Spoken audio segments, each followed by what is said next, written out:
ഭരണമുണ്ടെന്ന ഗർവിൽ BJP. പ്രവർത്തകർക്ക് നേരെ അക്രമം നടത്തിയാൽ ഉണ്ടാകുന്ന ഭവിഷ്യത്ത് CPIM-ന് താങ്ങാനാവില്ലെന്ന മുന്നറിയിപ്പുമായി ബി.ജെ.പി. നോർത്ത് ജില്ലാ president advocate C. Niveditha. Suresh ഗോപിയുടെ തൃശൂരിലെ ഓഫീസിന് നേരെ CPIM അക്രമം നടത്തിയെന്ന് ആരോപിച്ച് ബി.ജെ.പി. പ്രവർത്തകർ ഗുരുവായൂരിൽ നടത്തിയ പ്രകടനത്തിന് ശേഷം നടന്ന യോഗത്തിൽ സംസാരിക്കുകയായിരുന്നു അവർ.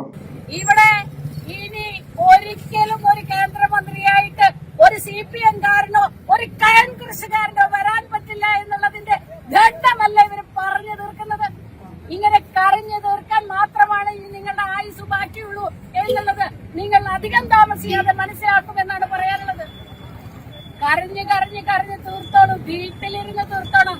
അതല്ലാതെ ഭാരതീയ ജനതാ പാർട്ടിയുടെ പ്രസ്ഥാനത്തിന്റെ ആളുകൾക്ക് നേരെ നിങ്ങൾ അതിക്രമവുമായിട്ട് വന്നാല് ഭരണത്തിന്റെ പിന്തുണയുണ്ട് എന്ന് കരുതി എന്തുമാവാമെന്നുള്ള ഗർവിൽ ഞങ്ങളുടെ അടുത്ത് വന്നാല് ഇനി മിണ്ടാതിരിക്കാൻ ഞങ്ങൾക്ക് പറ്റില്ലെന്ന് മാത്രമല്ല, ചിലപ്പോൾ ഉണ്ടാകാൻ പോകുന്ന ഭവിഷ്യത്ത് നിങ്ങൾക്ക് താങ്ങാൻ പറ്റില്ല എന്ന്.